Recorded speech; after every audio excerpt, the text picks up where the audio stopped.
ਅੱਜ ਈਰਾਨ ਨੇ ਇੱਕ ਹੋਰ ਕਾਰਗੋ ਸ਼ਿਪ ਨੂੰ ਅਟੈਕ ਕੀਤਾ ਹੈਗਾ ਜਿਹੜਾ ਕਿ ਸਿੰਗਾਪੁਰ ਮੁਲਕ ਨੂੰ ਬਿਲੋਂਗ ਕਰਦਾ ਹੈਗਾ। ਹਾਲਾਂਕਿ ਜਿਹੜੀ ਪੀਸ ਡੀਲ ਹੋ ਚੁੱਕੀ ਹੈਗੀ ਆ ਟਰੰਪ ਐਡਮਿਨਿਸਟ੍ਰੇਸ਼ਨ ਤੇ ਈਰਾਨ ਦੇ ਵਿਚਾਲੇ।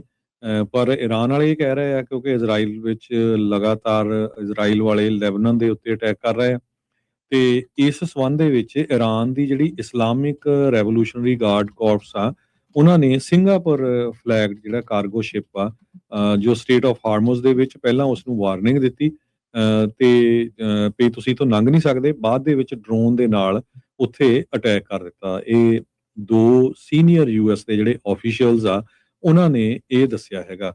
ਕਹਿੰਦੇ ਵੀ ਜੋ ਡਰੋਨ ਸੀ ਉਹ ਵੈਸਟ ਸਾਈਡ ਜੋ ਸ਼ਿਪ ਆ ਉਹਦੇ ਉੱਤੇ ਲੱਗਾ ਜਦੋਂ ਤੇ ਉਹਦੇ ਨਾਲ ਕਾਫੀ ਜ਼ਿਆਦਾ ਜਿਹੜਾ ਸ਼ਿਪ ਦਾ ਨੁਕਸਾਨ ਹੋ ਗਿਆ। ਸ਼ਿਪ ਦਾ ਜਿਹੜਾ ਬ੍ਰਿਜ ਹੁੰਦਾ ਆ ਉੱਥੇ ਇਹ ਜਿਹੜੇ ਡਰੋਨ ਆ ਉਹਦੇ ਨਾਲ ਹਿੱਟ ਕੀਤਾ ਗਿਆ। ਯੂਕੇ ਮੈਰੀਟਾਈਮ ਟ੍ਰੇਡ ਆਪਰੇਸ਼ਨਸ ਨੇ ਇਹ ਦੱਸਿਆ।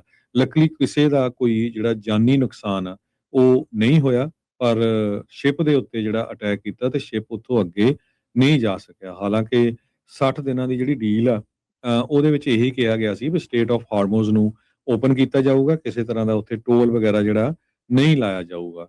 ਸੋ ਇਹ ਦੇਖਦੇ ਆ ਵੀ ਹੁਣ ਇਹ ਜਿਹੜੀ ਡੀਲ ਬਣੀ ਹੈਗੀ ਆ ਇਹ ਸਿਰੇ ਚੜ੍ਹਦੀ ਆ ਜਾਂ ਨਹੀਂ।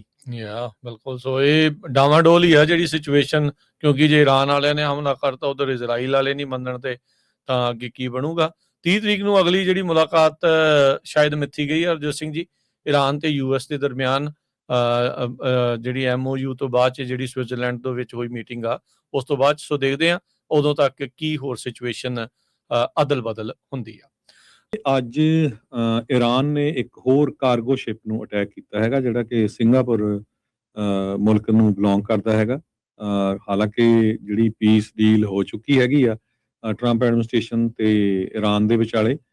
ਪਰ ਈਰਾਨ ਵਾਲੇ ਇਹ ਕਹਿ ਰਹੇ ਆ ਕਿਉਂਕਿ ਇਜ਼ਰਾਈਲ ਵਿੱਚ ਲਗਾਤਾਰ ਇਜ਼ਰਾਈਲ ਵਾਲੇ ਲੈਬਨਾਨ ਦੇ ਉੱਤੇ ਅਟੈਕ ਕਰ ਰਹੇ ਆ ਤੇ ਇਸ ਸੰਬੰਧ ਦੇ ਵਿੱਚ ਈਰਾਨ ਦੀ ਜਿਹੜੀ ਇਸਲਾਮਿਕ ਰੈਵੋਲੂਸ਼ਨਰੀ ਗਾਰਡ ਕਾਰਪਸ ਆ ਉਹਨਾਂ ਨੇ ਸਿੰਗਾਪੁਰ ਫਲੈਗਡ ਜਿਹੜਾ ਕਾਰਗੋ ਸ਼ਿਪ ਆ ਜੋ ਸਟੇਟ ਆਫ ਹਾਰਮੋਜ਼ ਦੇ ਵਿੱਚ ਪਹਿਲਾਂ ਉਸ ਨੂੰ ਵਾਰਨਿੰਗ ਦਿੱਤੀ ਤੇ ਵੀ ਤੁਸੀਂ ਤੋਂ ਲੰਘ ਨਹੀਂ ਸਕਦੇ, ਬਾਅਦ ਦੇ ਵਿੱਚ ਡਰੋਨ ਦੇ ਨਾਲ ਉੱਥੇ ਅਟੈਕ ਕਰ ਦਿੱਤਾ। ਇਹ ਦੋ ਸੀਨੀਅਰ ਯੂਐਸ ਦੇ ਜਿਹੜੇ ਆਫੀਸ਼ੀਅਲਸ ਆ ਉਹਨਾਂ ਨੇ ਇਹ ਦੱਸਿਆ ਹੈਗਾ। ਕਹਿੰਦੇ ਵੀ ਜੋ ਡਰੋਨ ਸੀ ਉਹ ਵੈਸਟ ਸਾਈਡ ਜੋ ਸ਼ਿਪ ਆ ਉਹਦੇ ਉੱਤੇ ਲੱਗਾ ਜਦੋਂ ਤੇ ਉਹਦੇ ਨਾਲ ਕਾਫੀ ਜ਼ਿਆਦਾ ਜਿਹੜਾ ਸ਼ਿਪ ਦਾ ਨੁਕਸਾਨ ਹੋ ਗਿਆ। ਸ਼ਿਪ ਦਾ ਜਿਹੜਾ ਬ੍ਰਿਜ ਹੁੰਦਾ ਆ ਉੱਥੇ ਇਹ ਜਿਹੜੇ ਡਰੋਨ ਆ ਉਹਦੇ ਨਾਲ ਹਿੱਟ ਕੀਤਾ ਗਿਆ। ਯੂਕੇ ਮੈਰੀਟਾਈਮ ਟ੍ਰੇਡ ਆਪਰੇਸ਼ਨਸ ਨੇ ਇਹ ਦੱਸਿਆ। ਲੱਕਲੀ ਕਿਸੇ ਦਾ ਕੋਈ ਜਿਹੜਾ ਜਾਨੀ ਨੁਕਸਾਨ ਆ ਉਹ ਨਹੀਂ ਹੋਇਆ, ਪਰ ਸ਼ਿਪ ਦੇ ਉੱਤੇ ਜਿਹੜਾ ਅਟੈਕ ਕੀਤਾ ਤੇ ਸ਼ਿਪ ਉੱਥੋਂ ਅੱਗੇ ਨਹੀਂ ਜਾ ਸਕਿਆ। ਹਾਲਾਂਕਿ 60 ਦਿਨਾਂ ਦੀ ਜਿਹੜੀ ਡੀਲ ਆ ਉਹਦੇ ਵਿੱਚ ਇਹੀ ਕਿਹਾ ਗਿਆ ਸੀ ਵੀ ਸਟੇਟ ਆਫ ਹਾਰਮੋਜ਼ ਨੂੰ ਓਪਨ ਕੀਤਾ ਜਾਊਗਾ, ਕਿਸੇ ਤਰ੍ਹਾਂ ਦਾ ਉੱਥੇ ਟੋਲ ਵਗੈਰਾ ਜਿਹੜਾ ਨਹੀਂ ਲਾਇਆ ਜਾਊਗਾ। ਸੋ ਇਹ ਦੇਖਦੇ ਆ ਵੀ ਹੁਣ ਇਹ ਜਿਹੜੀ ਡੀਲ ਬਣੀ ਹੈਗੀ ਆ ਇਹ ਸਿਰੇ ਚੜ੍ਹਦੀ ਆ ਜਾਂ ਨਹੀਂ।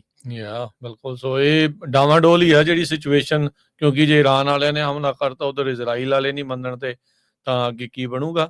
30 ਤਰੀਕ ਨੂੰ ਅਗਲੀ ਜਿਹੜੀ ਮੁਲਾਕਾਤ ਸ਼ਾਇਦ ਮਿੱਥੀ ਗਈ ਹੈ ਹਰਜੋਤ ਸਿੰਘ ਜੀ, ਈਰਾਨ ਤੇ ਯੂਐਸ ਦੇ ਦਰਮਿਆਨ ਜਿਹੜੀ MOU ਤੋਂ ਬਾਅਦ ਚ ਜਿਹੜੀ ਸਵਿਟਜ਼ਰਲੈਂਡ ਦੇ ਵਿੱਚ ਹੋਈ ਮੀਟਿੰਗ ਆ ਉਸ ਤੋਂ ਬਾਅਦ। ਸੋ ਦੇਖਦੇ ਆ ਉਦੋਂ ਤੱਕ ਕੀ ਹੋਰ ਸਿਚੁਏਸ਼ਨ ਅਦਲ ਬਦਲ ਹੁੰਦੀ ਆ।